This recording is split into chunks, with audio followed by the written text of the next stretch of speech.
Mia was a 21-year-old young woman living in a modest neighborhood in a large city. She was known for her kindness and the way she always treated the people around her. With a strong personality and a generous heart, Mia stood out for her sense of justice and her unwavering willingness to help others, even if it meant sacrificing something of her own. Working as a server in a diner, she led a simple life, but one filled with dreams and hopes. It was an ordinary morning, just like any other. Mia was on her way to work, holding a sandwich she had hastily prepared before leaving home. As she walked down the street, her eyes caught sight of a man sitting on the sidewalk, his clothes dirty and his gaze lost. He was clearly homeless, his hair disheveled, and it seemed he hadn't bathed in days. There was something in the man's eyes that caught Mia's attention, a deep sadness and a sense of loss she couldn't quite explain. Without a second thought, Mia approached the man and, with a warm smile, offered him half of her sandwich. The man, surprised, hesitated for a moment before accepting the food. Mia sat next to him as he began to eat. After a brief silence, the man, who introduced himself as John, thanked her for the kindness. There was something peculiar about his way of speaking, a politeness that didn't match his appearance. Mia felt an inexplicable need to help this man. During their conversation, it became clear that John didn't remember much about his past.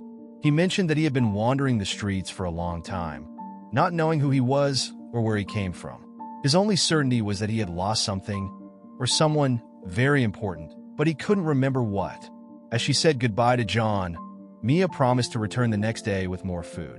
As she walked towards work, she couldn't get the image of John out of her mind. Who was he really?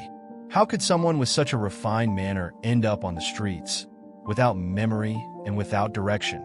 In the days that followed, Mia continued to visit John. Each time, she brought food, clean clothes, and spent hours talking to him. Although John still couldn't remember anything, Mia felt that her presence was doing him good. Gradually, he began to reveal small fragments of memory, flashes of a large house, a woman with a sweet smile, and a child playing in a garden. Intrigued, Mia decided to investigate. Using the few clues John mentioned, she began searching online for information that might lead her to discover his identity. After a few weeks of searching, she found an old news article about the disappearance of a businessman named Jonathan Miller, heir to one of the city's wealthiest families. He had mysteriously vanished after a car accident, and his devastated family had never stopped looking for him. Mia was shocked to realize that John could actually be Jonathan Miller. The physical resemblance and the fragments of memory he shared seemed to align with the story of the disappearance. With her heart racing, Mia decided she needed to tell John what she had discovered. After the discovery that John could actually be Jonathan Miller, Mia felt a whirlwind of emotions. The possibility that the humble, lost man she had met on the streets was the heir to one of the city's wealthiest and most powerful families was almost unbelievable. However, the pieces of the puzzle seemed to fit together disturbingly well, and Mia knew she had to tell John the truth. That afternoon, as the sun began to set and the shadows lengthened on the bustling streets, Mia found John sitting in his usual spot, a small corner of a little visited park. He seemed calmer that day, perhaps even hopeful, after weeks of struggling to remember who he really was. Mia sat next to him, feeling the weight of the information she carried. For a moment, she hesitated, thinking about how those words might change everything. "John, I think I found something about you," Mia began, her voice low and filled with emotion. "Have you ever heard of the Miller family?" John frowned. The name seemed vaguely familiar, but he couldn't recall anything specific. "Miller? I'm not sure. I don't think so." Mia then explained what she had discovered. She told him about the mysterious disappearance of Jonathan Miller after a car accident and how the family had spent fortunes and made countless efforts to find him, to no avail. With each detail she shared, John seemed to grow more tense, as if something inside him was struggling to surface. "Do you think I'm this Jonathan Miller?" he finally asked, his voice full of uncertainty and disbelief. "I don't know, John, but the similarities are eerie. The physical description, the time you've been lost, and the few memories you have, they seem to fit," Mia said, looking into his eyes, trying to convey the seriousness of the situation. John fell silent, processing the possibility that he might be someone he no longer recognized. If it were true, it would mean he had left behind a life of luxury and power, but it would also mean he had lost something or someone very important. What scared him the most was the feeling that there was a darkness in his past, something he still couldn't comprehend. As they talked, John began to recall small flashes of memory, scattered in disconnected fragments. He saw a large house with long hallways and a lush garden. He remembered a woman, her face gentle, with a comforting smile, and a child laughing while running across a green lawn. But then the images changed, becoming dark and confusing. A heated argument, feelings of betrayal, and finally, the sound of screeching tires and the impact of an accident. These memories, though vague, were enough to deeply shake John. Who was that woman? Was she his wife? And the child? Could it be his son or daughter? And most importantly, who was he arguing with before the accident? The answers were there, but out of reach, buried in a mind he couldn't fully access. The uncertainty of his identity began to weigh on John. He felt lost between two realities, that of John, the homeless man, and that of Jonathan Miller, the missing heir. If he really were Jonathan, he wondered how he had ended up at this point. Why hadn't anyone found him earlier?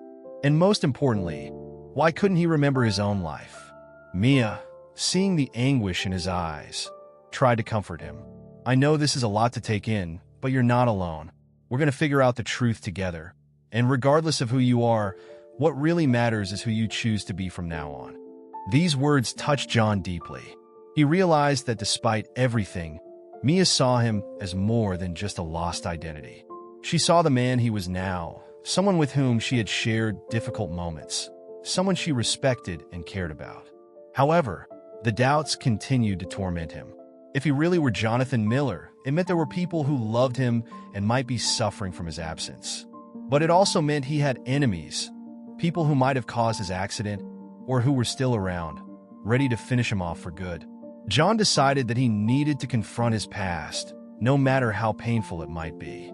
He knew he couldn't continue living in uncertainty, with half his life lost in a sea of amnesia. But at the same time, he feared what he might find when revisiting his old life. We need to go to them, John finally said, his voice resolute. I need to know the truth, even if it's painful. Mia agreed, knowing that this journey wouldn't be easy for either of them. But she also knew that, by John's side, she was willing to face any challenge. The search for answers would lead them to a confrontation with the past, where shocking revelations and dark truths awaited them. The reunion with the Miller family was a decisive and risky step. After the revelations about John's possible identity as Jonathan Miller, Mia knew the time had come to confront the truth. The information they had, as solid as it seemed, was still fragmentary. It would take more than speculation to confirm John's identity. However, the only way to move forward was to face the past head-on. That morning, the atmosphere was tense. John, dressed in clean clothes that Mia had managed to get, looked a mix of nervousness and determination. His beard was trimmed, and he looked much more like what Jonathan Miller must have once been. However, there was an uncertainty in his eyes, a fear of what was to come. Mia and John traveled to the upscale suburb where the Miller family lived, an area filled with lavish mansions, well-tended gardens, and wide, quiet streets. As Mia's rented car drove through the streets, John began to recognize some of the landmarks along the way. Small flashes of memory surfaced, bringing back pieces of his old life, but in a way that felt distant, almost as if they belonged to someone else. When they arrived at the entrance of the imposing Miller mansion, John's heart raced. He felt like a stranger standing before that house that, according to Mia, was once his home. The wrought iron gate was massive, imposing, like a physical and emotional barrier between him and his past. Mia squeezed his hand, a silent gesture of support, before getting out of the car and pressing the intercom.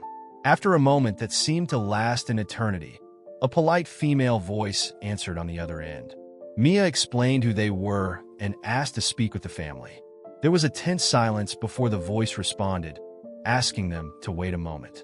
The gate finally opened, and Mia drove the car inside, up the long driveway that led to the main house. The Miller Mansion was an imposing structure, a mix of classic and modern architecture, with white columns, tall windows, and lush gardens. As they approached, John began to feel a heaviness in his chest. Every detail of the house, from the rose garden to the fountain in the center of the courtyard, seemed vaguely familiar, but still frighteningly distant. As they got out of the car, they were met by a uniformed security guard, a robust man with a serious expression. He looked at John with suspicion, but his expression changed when Mia mentioned the name Jonathan Miller. The man seemed to pale for a moment before muttering something into his radio and asking them to follow him to the entrance. As they walked along the stone path leading to the front door, John felt a mixture of dread and hope. He was about to face his family, or at least those people who might confirm his identity. He had no idea how he would be received. Would they recognize him? Or would they treat him as a stranger, someone who no longer belonged to that place?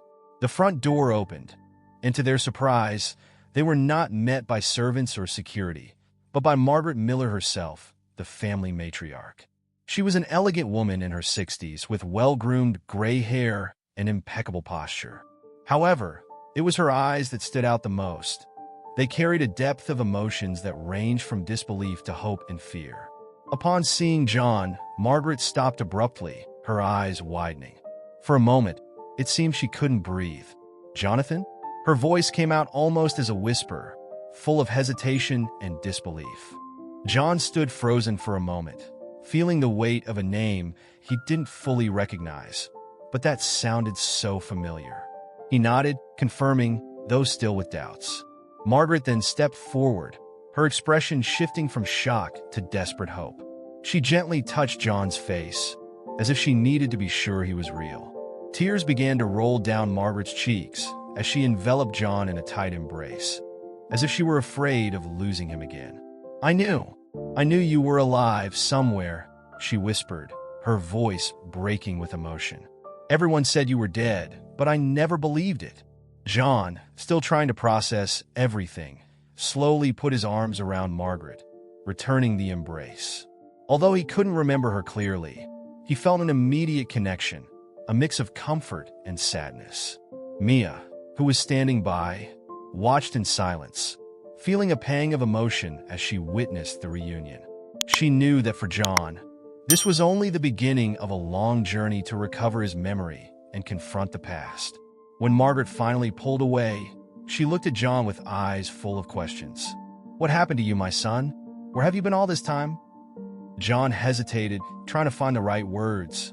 I don't remember much. I lost my memory after the accident. I've been living on the streets, not knowing who I was. It was Mia who helped me start piecing things together." Margaret looked at Mia with gratitude, but also with a shadow of sadness in her eyes. "I can't believe you were out there alone all this time.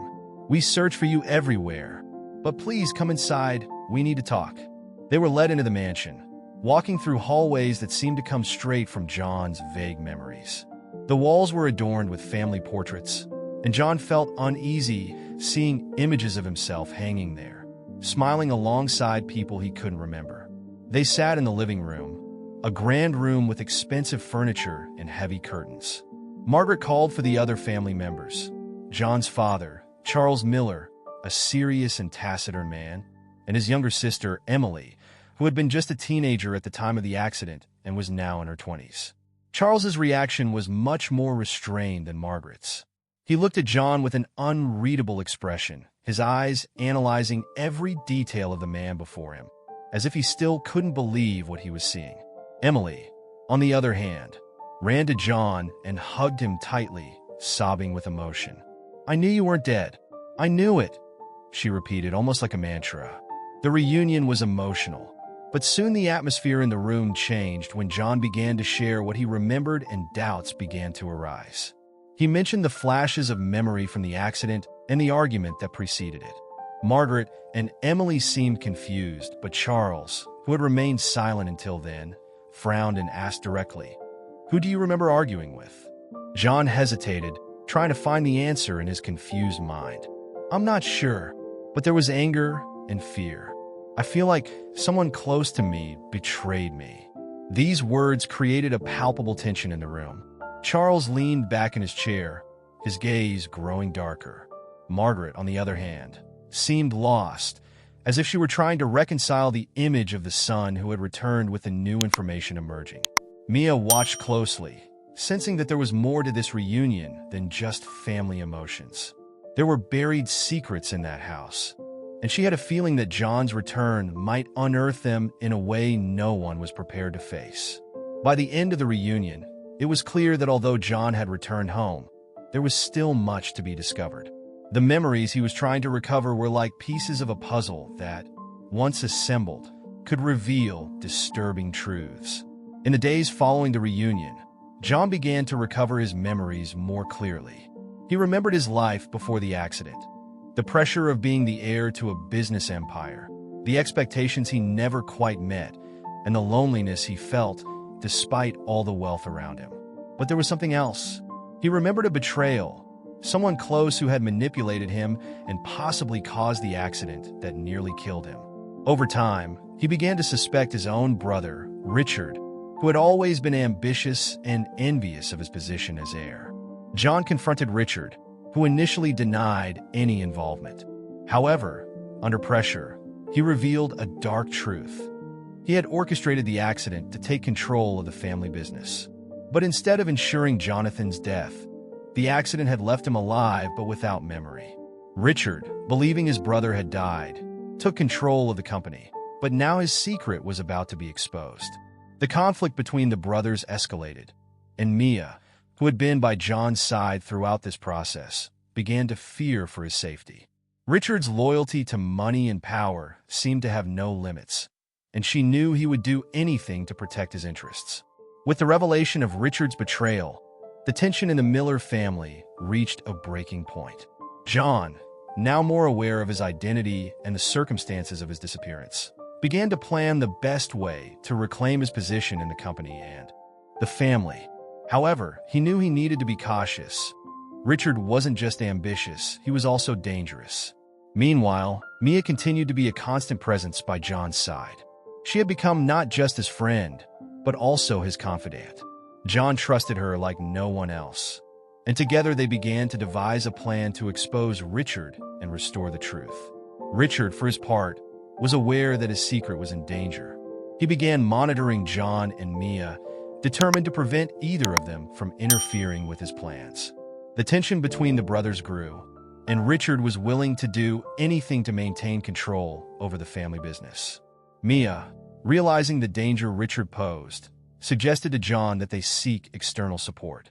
She knew a lawyer, a family friend, who could help ensure John's safety and legally expose Richard's actions.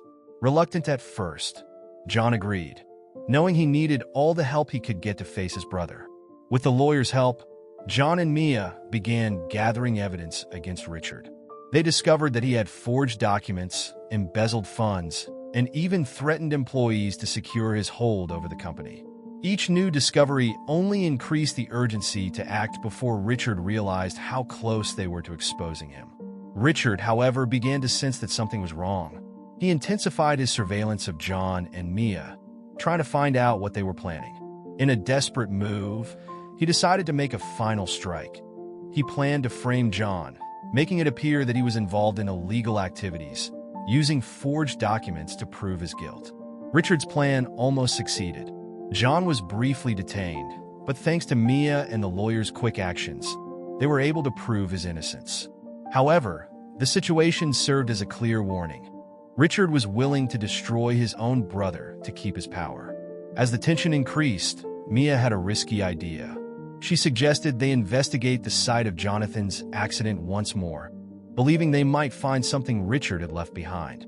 Perhaps there was a decisive piece of evidence that could incriminate him once and for all. John hesitated at first, as revisiting the accident site would bring back painful memories. But he realized it was his best chance. Mia, John, and the lawyer went to the site in secret. After hours of searching, they found something that could change everything. A part of Richard's car, hidden under debris, with marks indicating sabotage. With this evidence, they returned to the city and prepared the case against Richard. The plan was simple. They would use the car part as evidence, along with the documents they had already obtained, to expose Richard during a company board meeting. The day of the meeting arrived, and the tension was palpable. Richard, still believing he was in control, was surprised to see John enter the room accompanied by Mia and the lawyer. The meeting began normally, but soon John presented the evidence they had gathered, accusing Richard of betrayal and attempted murder. The room fell silent as the evidence was presented. The board members, shocked, began to realize the gravity of the accusations. Richard tried to defend himself, but the evidence was overwhelming. Desperate, he partially confessed, trying to blame John for other company problems, but his credibility was destroyed. At the moment Richard realized he had lost, his expression changed. He lunged at John, trying to attack him, but was restrained by security. As Richard was escorted out, John felt a mix of relief and sadness. The brother he once knew was gone, consumed by greed and the thirst for power. With Richard out of the picture, John resumed his place in the company, but decided that things would be different this time. With Mia's support, he initiated a series of changes, focusing on more ethical practices and helping the city's disadvantaged communities. The positive impact of the new policies was immediate, and the company began to thrive in a sustainable way. Mia, in turn, became an important figure in John's life, not just as a friend, but also as a partner in his new social projects. Together, they created a foundation to help homeless people, offering support, training, and opportunities to start over. Over time, the relationship between Mia and John deepened, becoming more than just friendship. They found in each other the support and understanding they both needed to overcome the challenges they faced. In the end, Mia's simple act of sharing a sandwich with a stranger had triggered a series of events that transformed not only John's life, but also her own. What began as an act of kindness became the starting point for a new life, filled with love, purpose, and redemption.